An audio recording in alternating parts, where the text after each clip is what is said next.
Greens leader Richard Di Natale. He's still in denial about his party's hate speech, and I'll show you a tweet that proves it. Yesterday, of course, a Greens supporter attacked the Prime Minister with an egg. An elderly woman was knocked over. From a Facebook page, it is clear that the attacker, Amber Holt, is indeed a Greens supporter. But Di Natale is furious with the Australian newspaper for pointing that out. This is a disgraceful attempt by News Limited because an individual shared a couple of posts. We've made it very clear that the way to defeat a rotten government, and this has been one of the most rotten governments in this country's history, is in 10 days' time at the ballot box. So they made it very clear, did they? The Greens made it very clear, no egging of opponents, just vote. Well, I don't think so. First, let's remember how the Greens reacted when another leftist egged far-right Senator Fraser Anning. Back then, Greens Senator Sarah Hanson-Young called that attacker Australia's newest hero. But worse was the Victorian Greens Women's Network. It tweeted a picture of 6 eggs, each with a name on it, including mine, and Peter Dutton's, and Scott Morrison's.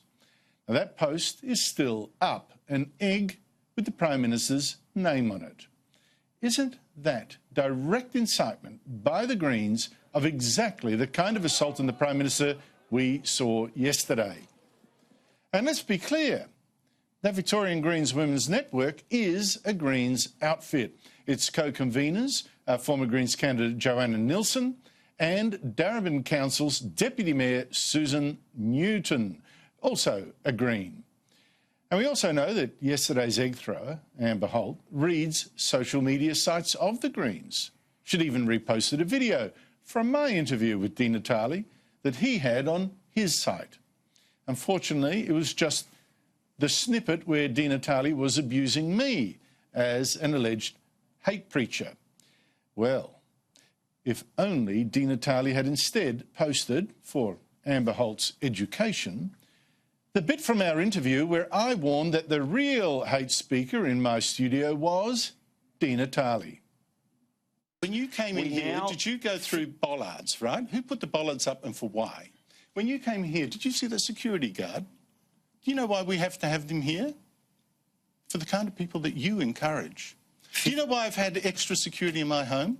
Kind of people you encourage. Do you know why I was attacked in the street? Because of the people you encourage. Now, I think you should stop this poisonous rhetoric of hate, putting people's lives in danger, and look for the middle ground.